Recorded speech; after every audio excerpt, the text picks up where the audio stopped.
네, 오늘 함께 볼 하나님의 말씀을 찾아보겠습니다. 오늘 함께 볼 하나님의 말씀은 창세기 6장 1절에서 8절까지의 말씀입니다.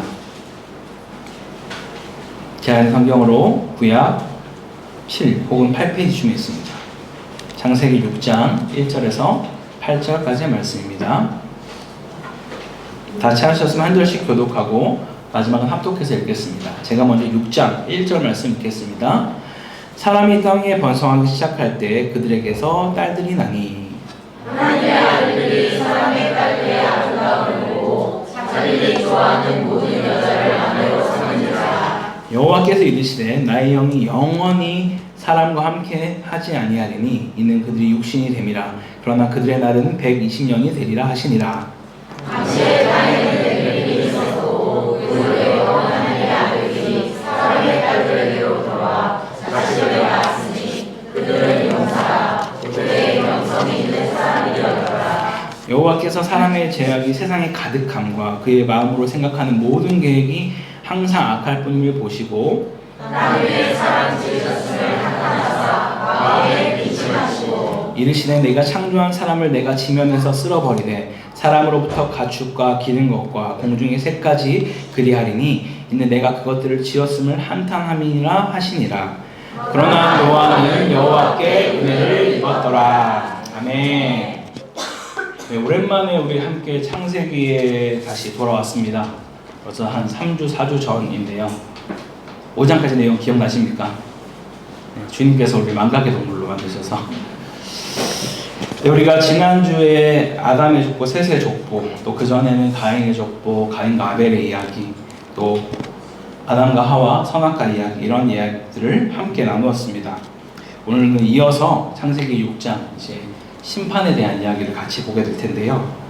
제가 7년 전 청년부를 담당했을 때였습니다. 그때 청년들과 나누기 위해서 조사했던 자료가 있었는데요. 그것은 바로 기독교인 청년과 비기독교인 청년의 인식에 대한 차이를 보여주는 그런 자료이었습니다. 그때 당시 나왔던 책이 청년 트렌드 리포트라는 책에 그 자료가 많이 실려 있어서 그것을 참고해서 청년들과 나눴던 기억이 있습니다. 지금 그 자료들을 제가 다 보여드릴 수는 없지만 이미 예상하신 결과대로 이 두 부류의 인식이 그닥 큰 차이가 없었다라는 것이 그 조사의 결과였습니다. 그때 다뤘던 항목이 스마트폰, 슬픔과 짜증, 자살, 혼전 출산, 음주와 흡연, 기부하는 것들, 성경업 이런 것에 대한 어떤 자료였는데요. 결과가 어땠을까요? 그때 그 자료에 의하면 2012년도에도 동일한 조사를 진행했는데 그때에 비해서 뚜렷한 차이가 났던 항목들이 2017년에는 일부는 차이가 줄거나 어떤 것은 거의 차이가 없어질 정도로 그렇게 수치가 변화되었다라고 합니다. 그렇다면 그때부터 7년이 지난 지금은 어떨까요? 예전에는 기독교인과 비기독교인만 조사를 했으면 됐지만 이제는 한 부류가 더 생겼습니다. 어떤 부류일까요? 바로 가나안 성도입니다. 코로나 이후로 급속하게 증가하게 된 성도들인데요. 혹시 어떤 성도들인지 아십니까? 가나안 성도? 교회를 안 나가지만 나는 성도입니다 라고 말하는 자들을 우리는 가나안 성도라고 부르고 있습니다. 그래서 그들까지 함께 조사해야 되는 상황이 되었죠. 그런데 이들의 상태는 성도들보다 훨씬 더 심각한 그런 상태에 있는 것을 보게 됩니다. 그리고 어떤 기독교인과 비기독교인에 대한 차이가 윤리적인 관점이나 돈에 대한 생각은 날이 갈수록 점점 심각해져가고 있다라고 말합니다. 요즘에 벌써 몇 해 전부터 생겨난 신조어가 한 가지 있습니다. 우리 예전에는 교회 안에 아직 결혼하지 못한 청년들에게 보통 앞에 수식어를 미혼, 청년, 자매, 형제라는 말을 썼습니다. 그렇죠? 근데 지금은 그런 말을 쓰면은 아주 큰 코 다칩니다. 절대 미혼이라는 말을 쓰지 않고 뭐를 쓸까요? 비혼이라는 말을 씁니다. 내가 결혼을 못해서 안 하는 게 아니라 하기 싫어서 안 한 거라는 거죠. 네, 주님 아시겠지만 어쨌든 그래서 비혼이라고 얘기를 합니다. 그런데 그 비혼자로 있는 청년들에게 조사를 했을 때는 그 어떤 결과가 더욱더 심각한 것을 보게 되었습니다. 사실 비혼으로 말하는 것도 그들이 어떤 면에서는 정말 거룩한 독신을 내가 유지함으로써 내가 이성에게 쏟을 모든 열정과 헌신을 주님께 쏟겠다라는 마음으로 하면 좋겠지만 그런 분도 분명히 있겠죠. 하지만 대부분의 사람들은 자신의 편리와 안위와 만족과 유익을 위해서 혼자 있기를 결정하는 경우가 훨씬 더 많다라는 거예요. 그런데 그런 어떤 사람들의 그 사고를 보았을 때 비혼자로서 결혼 전 동거는 물론 괜찮다. 기독교인 대학생 중에 3명 중에 2명이 괜찮다라고 말을 하고 있고 가족에 대한 인식도 완전히 바뀌어져서 결혼하지 않더라도 출산하는 거 괜찮다라고 말하는 상황까지 되었다라는 것이죠. 이처럼 정말 심각한 그런 시대를 우리는 지금 살아가고 있다라는 것입니다. 분명 우리의 정체성은 하나님의 자녀이고 기독교인이고 예수 믿는 사람인데 세상에 믿지 않는 자들과 별반 차이가 없는, 아니 어쩌면 어떤 부분에서는 더 심한 그런 상황으로 살아가고 있는데 정말 그런 모습으로 사는 것이 괜찮을까요? 대체 뭐가 잘못된 것일까요? 그런데 이런 모습은 비단 우리가 살고 있는 이 시대에만 있었던 것 같지 않습니다. 바로 이미 성경에서도 아주 오래전 원역사로 분류되는 그 시대에도 분명 하나님의 자녀들인데 세상과 전혀 다를 바 없는 모습으로 살아가던 자들이 있었습니다. 바로 오늘 본문의 배경이 그런 것을 보여주고 있습니다.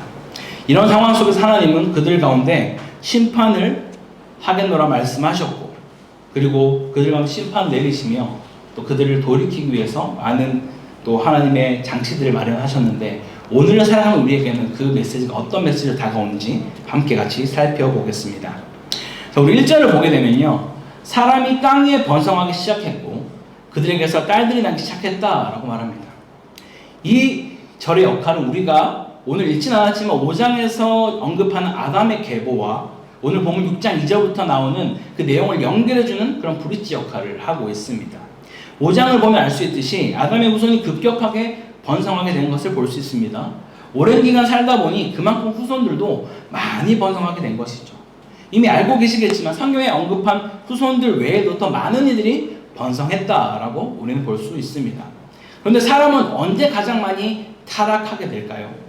바로 번성하고 잘 될 때 우리는 가장 많이 타락하게 됩니다. 이어서 2절을 보게 되면 뭐라 말씀하는지 함께 같이 읽어보겠습니다. 2절입니다. 시작. 하나님의 아들들이 사람의 딸들의 아름다움을 보고 자기들이 좋아하는 모든 여자를 아내로 삼는지라. 사실 이 부분은 오래전부터 신학자들 사이에서 많은 의견이 있었던 부분인데요. 여기서 나오는 하나님의 아들들과 사람의 딸들이 누구냐라는 거예요. 뭐 어떤 사람은 하나님의 아들들은 천사들이다 혹은 왕족들이다 라는 의견들도 있지만 여러 상황과 성경의 전후 문맥들을 고려했을 때 역시 바로 앞에서 언급한 아담의 족보를 이어가는 이 셋의 후손들이 바로 하나님의 아들들이다 라고 보는 것이 가장 많은 성경학자들과 또 목회자들이 지지하는 의견입니다. 여기서 말하는 사람의 딸들은 누구겠습니까? 지난번에 함께 나눴던 창세기 4장의 그 이야기 기억나십니까? 바로 이 가인의 족보, 그 후손으로부터 뱀의 후손으로 연결되는 자들이 바로 사람의 딸들이다 라고 말하고 있습니다. 그때 나눴던 내용을 조금 더 다시 생각해 본다면 여기서 말하는 사람의 딸들은 영락없이 가인의 계보를 따르는 세상 사람들을 말하는 것이 분명합니다. 그 족보를 우리가 좀 생각해 보면 사람의 딸들은 아름다움을 좀 추구하는 그런 자들이었습니다. 가인 족속이 추구했던 것이 무엇이었나요? 바로 힘이었습니다. 힘을 추구하고 아름다움과 물질을 추구하는 그러한 삶을 그들은 살았습니다. 그 중에 남자는 강함과 힘을 추구했다면 여자는 육체적 힘 대신 아름다움을 추구했다라는 것을 우리는 볼 수 있는 것이죠. 이것이 그들의 역사이자 어쩌면 인류의 역사일지도 모르겠습니다. 힘을 자랑하고 외모를 자랑하는 그런 세상을 지금 말하고 있다는 것이죠. 그래서 그들 족보에 나왔던 아다라는 그 이름이 장신구라는 뜻의 이름을 가지고 있었고 나아마가 바로 아름다움, 예쁜 자라는 뜻으로 외모의 아름다움을 끊임없이 추구하는 모습을 보여주고 있는 것을 우리는 이미 살펴보았습니다. 그런데 분명 하나님께서는 처음에는 구별된 족보로 이 셋의 후손과 가인의 후손을 살게 하셨는데 지금 본문에서처럼 같이 함께 살게 된 그런 환경이 조성되었고 결국 하나님의 아들들이라 불리우는 이 셋의 후손들이 그 아름다움에 반해 그것을 추구하는 삶으로 변질되어지는 그런 삶을 지금 살아가게 됩니다. 결국 구별됨이 사라져버리는 그러한 상황이 되었다라는 것이죠. 아니, 사라진 정도가 아니라 이 라멕이 행했던 정말 끔찍한 행동들을 그들이 따라하기 시작합니다. 어떤 행동인가요? 하나님은 분명 우리에게 뭐라 말씀하셨습니까? 결혼의 원칙은 남녀 두 사람이 만나 한 몸을 이뤄가는 것이라 말씀하셨습니다. 그런데 지금 이들은 어떻게 하고 있습니까? 그냥 눈에 보이는 대로 자신의 욕망과 본능대로 자기들이 볼 때 예뻐 보이는 사람들을, 모든 여자들을 자기 아내 삼았다라고 말하는 거예요. 내가 지금 아내가 몇 명이 있건, 내 아내가 지금 어떤 상태에 있건 상관없이 지나가는 여자가 이뻐 보이면 나의 아내로 삼는 그런 행동들을 하나님의 아들들이 지금 하고 있다라는 겁니다. 마치 서막에서 나왔던 그런 모습처럼 안목의 정욕으로 보암직해 보이는 그 육신의 욕망을 따라서 이들이 살아가고 있다라는 거예요.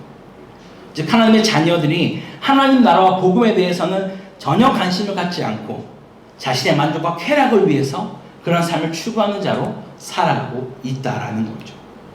하나님보다 세상을 더 섬기고 따라가기 시작한 그것이 바로 하나님께서 심판을 내리신 첫 번째 이유이다 라고 우리는 볼 수 있습니다. 그런데 이렇게 살아가는 삶이 그때만 이런 것이 아니라 우리가 삶을 살아가는 이 시대는 더욱더 심각하죠. 눈에 보이는 아름다움을 위해서 우리는 엄청난 몸부림을 치고 있습니다. 요즘처럼 각종 SNS가 발달한 시대는 더욱더 그 모습이 심각해져 가고 있죠. 그런데 단순히 아름다움을 추구하는 것을 끝나지 않고 결국 이러한 모습의 끝은 무엇일까요? 비교의 자리로 나아갑니다. 끊임없는 불만족을 느끼는 상황까지 이르게 되는 거죠. 주임으로 만족하는 것이 아니라 사람의 인정과 관심, 이런 욕구에 끊임없이 목말라하는 그러한 자들로 우리는 살아가고 있다라는 것입니다.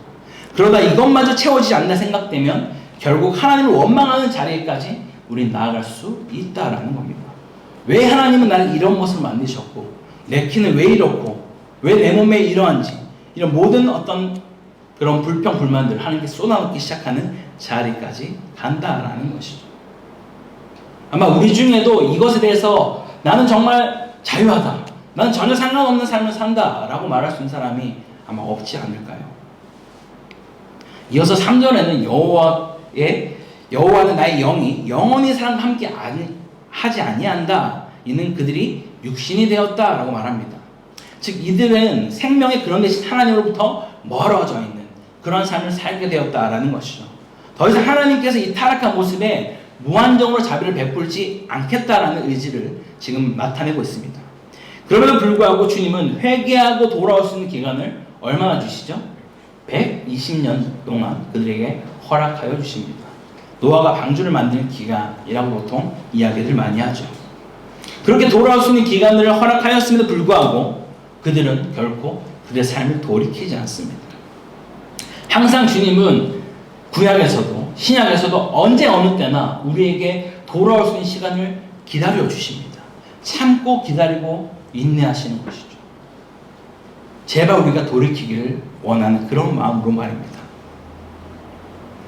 우리 사경의 때 들은 말씀 기억하시죠? 하나님이 우리 인생 가운데 그 음성이 들릴 때 우리가 반응해야 될 것은 돌이키는 것입니다. 주님 앞에 엎드리는 것이죠. 그렇게 주의 음성에 반응하여 우리의 삶을 돌이킬 수 있는 우리 모두가 되기를 간절히 소망합니다. 그러면서 그들은 돌이키지 않는 그런 상황 가운데 상황은 점점점 악화되어져 갑니다. 하나님이 이들을 심판하신 두 번째 이유가 바로 4절에 나오는데요. 함께 4절을 같이 읽어보겠습니다. 시작. 당시의 땅에는 딸들에게로 들어와 자식을 낳았으니 그들은 용사라 고대 명성이 있는 사람들이었더라. 아멘. 하나님이 이들을 심판하신 이유는 더 이상 하나님의 경건한 자손들을 재생산하지 못하는 자리까지 간 것을 보게 된 것이죠. 다시요. 더 이상 하나님의 자녀를, 경건한 자손들을 생산하지 못하는 그런 자리에까지 간 것을 주님은 보게 된 것입니다. 분명히 하나님이 택한 족속이었고 구별된 족속이었는데 그 경계가 허물어진 거예요. 여기서 언급하는 그 네피림이라는 자손은 후에 민수기에서 나오는 가나안 정탐꾼들이 보고 왔던 거인들을 말할 때 그 네피림 후손이라는 표현을 쓰는데 동일한 인물 같지는 않습니다. 왜냐하면 이미 홍수 때 다 쓸려져 버렸기 때문이죠.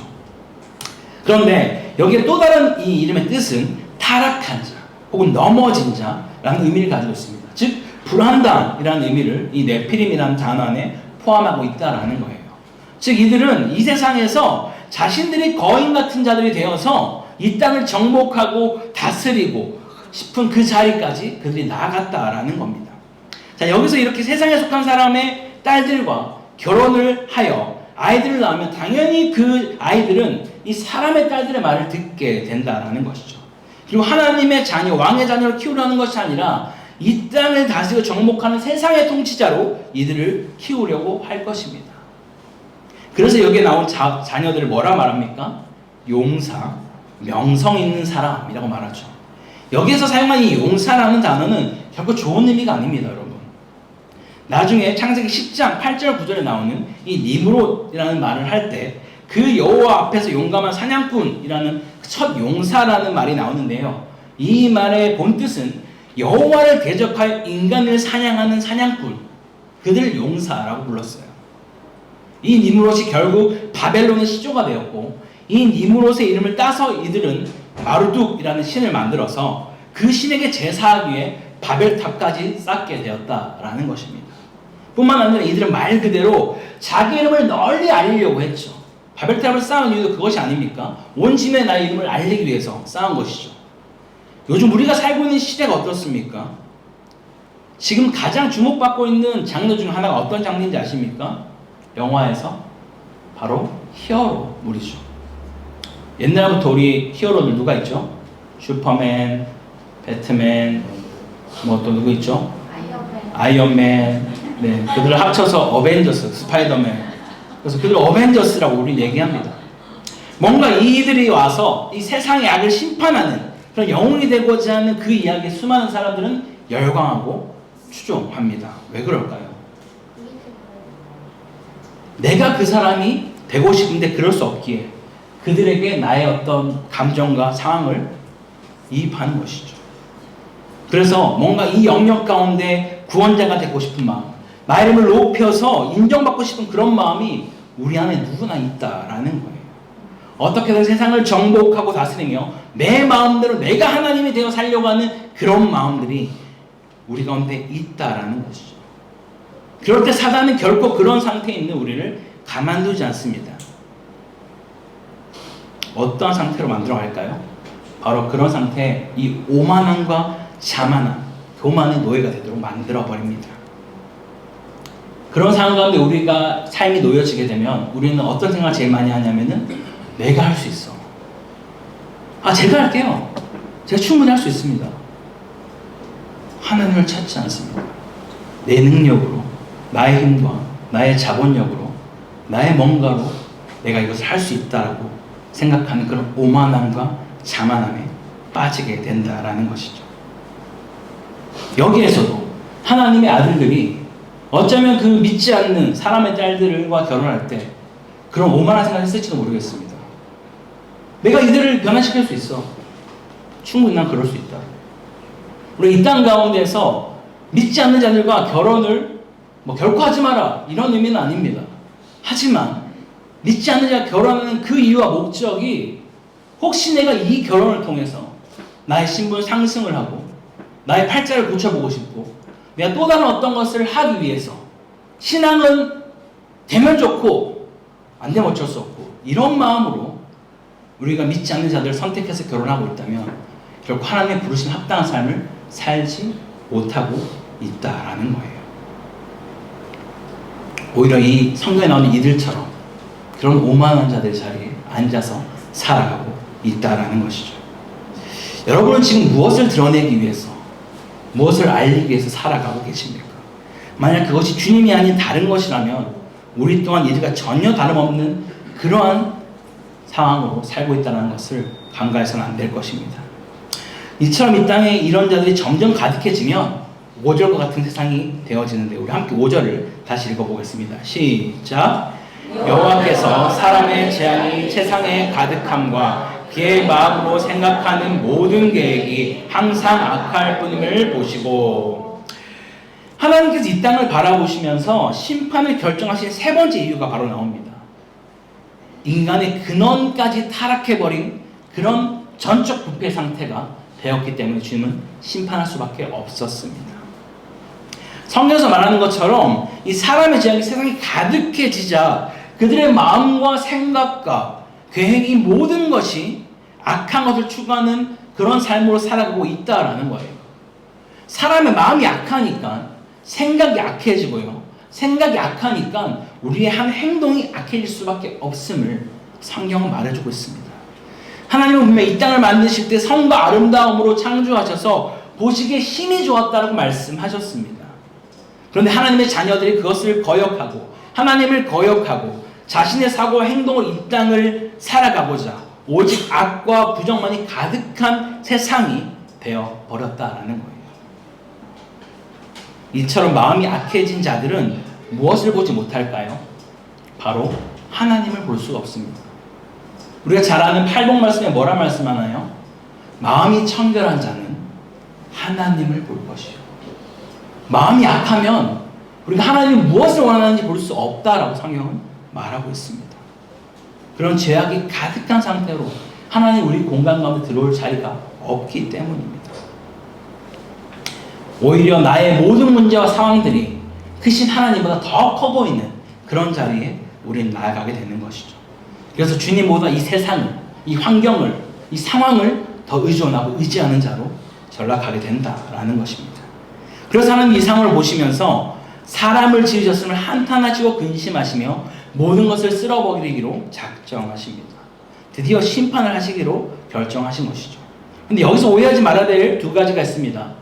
하나는 하나님께서 그런 사람을 창조하시고 한탄하시고 후회하신 것은 그러면 도대체 무슨 의미인가? 이 전지전능하신 하나님께서 실수하신 것인가? 아닙니다. 그렇지 않습니다. 이 표현을 보통 우리가 신인 동형화라고 해서 하나님의 감정을 의인화하여서 마치 인간이 저지른 실수에 대해 후회하는 것과 전혀 다른 어떤 문제라는 것이죠. 그럼 하나님이 이 땅을 만드시 완벽하다라고 신이 좋다라고 만드셨습니다. 하지만 인간의 선택으로 인한 반역과 범죄로 인해 이렇게 타락해버린 것에 대한 그 아픔과 안타까움을 인간이 이해할 수 있는 표현으로 하나님이 한탄하셨다라고 쓰여진 것이죠. 이미 하나님께서 또 두 번째는 어떤 의미가 있냐? 분명 죄는 인간이 지은 것인데 왜 하나님은 이 땅의 모든 것을 쓸어버리셨는가에 대해서 우리 또 궁금할 수 있습니다. 그냥 동물과 자연은 남겨두고 사람만 죽일 수 없었는가? 라는 생각을 할 수 있다는 것이죠.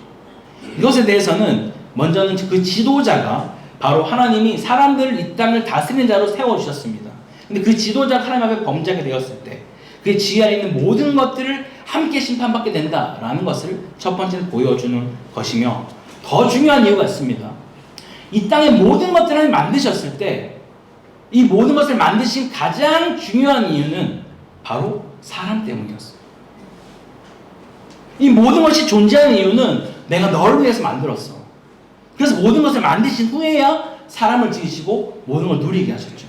근데 그 사람을 치워버리는데 이 나머지 것들이 존재할 이유가 없다라는 거예요. 그만큼 하나님은 우리를 존귀히 여기고 있다는 것을 또 이 표현을 통해서 우리에게 말씀하고 있습니다. 그런데 이 노아의 심판이 이 땅에 이말 마지막의 심판의 모습과 아주 유사합니다. 성경은 또 다른 이 신약에서 이렇게 말씀하고 있는데요. 같이 누가복음 17장 26절 27절을 같이 읽어보겠습니다.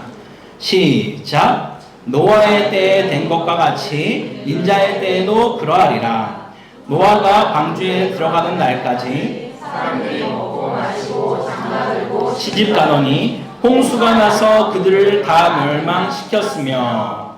자, 노아의 때도 사람들은 120년이라는 그 시간이 주어졌음에도 불구하고 끊임없이 노아가 방주를 만들고 방주에 탑승하는 그 시간까지 먹고 마시고 시집가고 장가가는 그 일 가운데 자신의 만족과 유익과 쾌락을 위해서 살다가 그들은 모두 멸망당하고 말았다라는 거예요. 그런데 여러분, 정말 먹고 마시고 시집가고 장가가는 게 나쁜 것이고 그것이 세상의 것인가요? 그럼 우리는 먹지도 말고 마시지도 말고 시집도 장가도 안 가고 사는 게 맞을까요? 아니죠. 지금 이 말은 그것을 말하는 것이 아닙니다. 단순히 먹고 마시고 시집가고 장가가는 것이 문제가 아니라 왜 이것을 하느냐, 그 이유가 중요하다라는 거예요. 왜 먹는지, 왜 마시는지, 어떤 목적과 이유로 내가 지금 이 땅 가운데서 시집가고 장가가는지 그 이유가 중요하다라고 말씀하는 것이죠. 더욱이 만약 이 일 자체가 전부인 삶으로 마치 살아가고 있다면 이것만큼 심각한 일이 없다라는 거예요. 하나님이 부르신 소명과 사명은 전혀 신경 쓰지 않고 먹고 마시는 것에 시집가고 장가가는 그 모든 일에 나의 삶을 들이며 살아가고 있다면 결코 하나님의 부르심에 합당한 삶을 살고 있지 못하다라는 것을 말하는 것입니다. 그런데 성경은 지금 인자의 때도 바로 이럴 것이다 라고 우리에게 경고하고 있다라는 거예요. 이 땅의 심판이 임할 때도 분명 노아의 때보다 훨씬 더 심각한 모습으로 세상 사람들은 그렇게 망가져가고 있을 것이다 라고 경고하고 있는 것이죠. 어떤 모습일까요? 우리 마지막으로 디모데후서 3장 1절에서 5절까지 말씀을 같이 한번 읽어보겠습니다. 시작. 너는 이것을 알라. 말세에 고통하는 때가 이르러 사람들이 자기를 사랑하며 돈을 사랑하며 자랑하며 교만하며 감사하지 아니하며 거룩하지 아니하며 무정하며 원통함을 풀지 아니하며 모함하며 절제하지 못하며 사나우며 선한 것을 좋아하지 아니하며 배신하며 조급하며 자만하며 쾌락을 사랑하기를 하나님 사랑하는 것보다 더하며 경건의 모양은 있으나 경건의 능력은 부인하니 이 같은 자들에게서 내가 돌아서라. 아멘. 우리 사랑하는 뜻밖나발로 한인교회 성도 여러분, 지금 우리는 이 마지막 때를 살아가고 있습니다. 세상은 끊임없이 위의 말씀처럼 자기를 사랑하고 돈을 사랑하고 자랑하며 교만하며 비방하는 그러한 자로 살라고 우리에게 속삭입니다. 우리를 부추길 것입니다. 우리의 옛사람도 끊임없이 구습을 따라 살자고 그냥 먹고 마시고 시집가고 장가가는 것이 마치 전부인 것처럼 살아가라고 우리에게 끊임없이 유혹하고 속삭일 것입니다. 여러분, 그럴 때 어찌하겠습니까? 내가 할 수 있다고, 난 안 그럴 수 있다고 그렇게 교만하지 마시기 바랍니다. 아니, 내가 왜 그랬을까? 난 분명히 그런 사람이 아닌데 왜 또 넘어졌을까라고 자책도 하지 마십시오. 왜냐하면 그조차도 난 충분히 그러지 않을 수 있는 사람이라고 믿는 교만으로부터 나오는 것이기 때문입니다. 분명 비슷한 상황이어도 우린 또 넘어질 수 있어요, 여러분. 그럴 때 우리는 뭐라고 고백해야 할까요? 주님, 저에겐 주님이 필요합니다.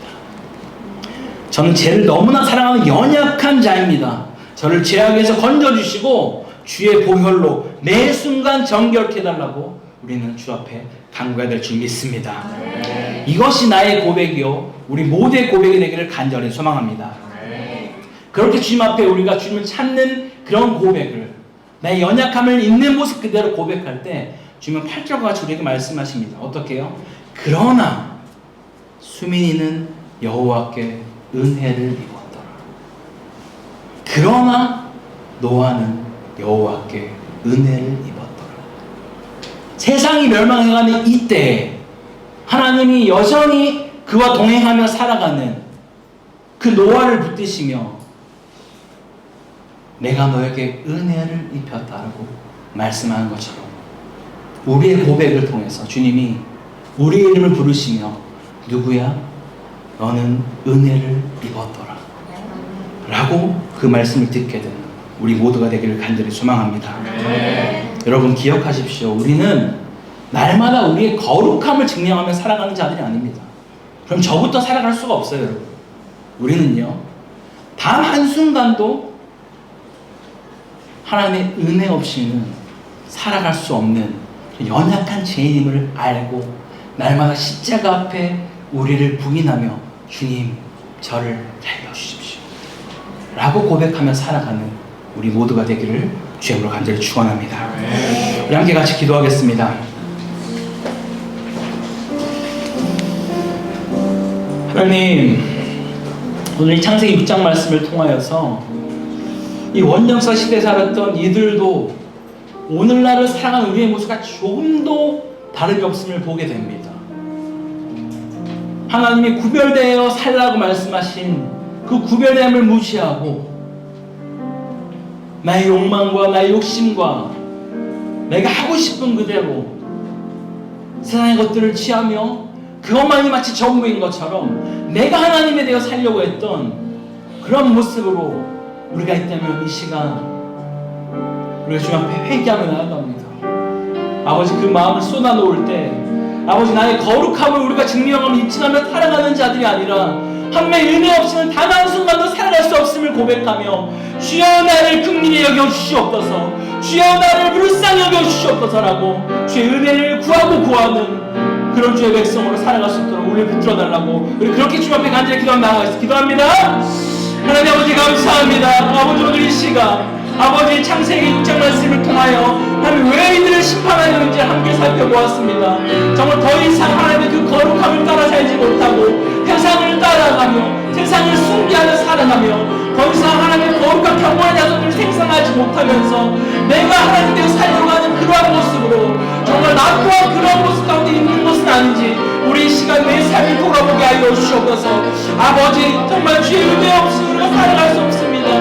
내가 정말 할 수 있다라고 그렇게 고백하고 내가 또 하지 못한 것에 대해서 자책하며 그렇게 나아가는 것이 아니라 있는 모습 그대로 아버지, 주여 죄인이 여기 나왔습니다.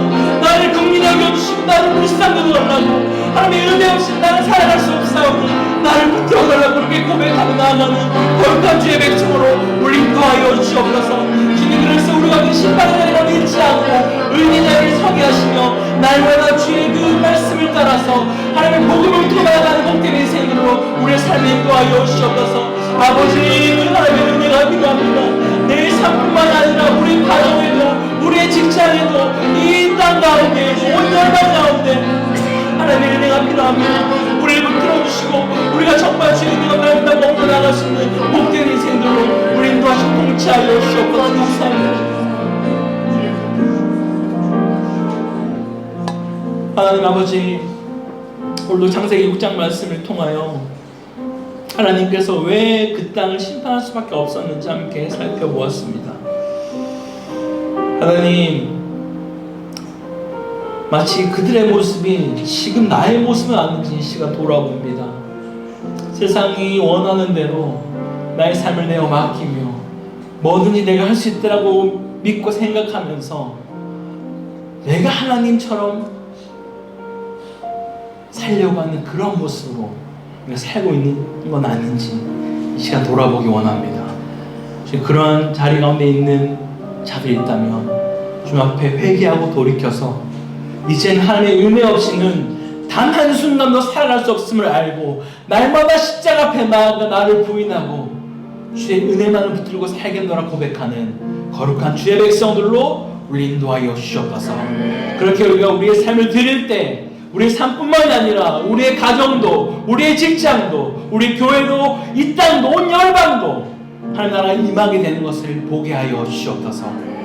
그렇게 복음만을 붙들고 살아가는 복된 인생들로 인도할 수 믿사오며 이 모든 걸 살아계신 주 예수 그리스도의 이름으로 기도드립니다. 아멘.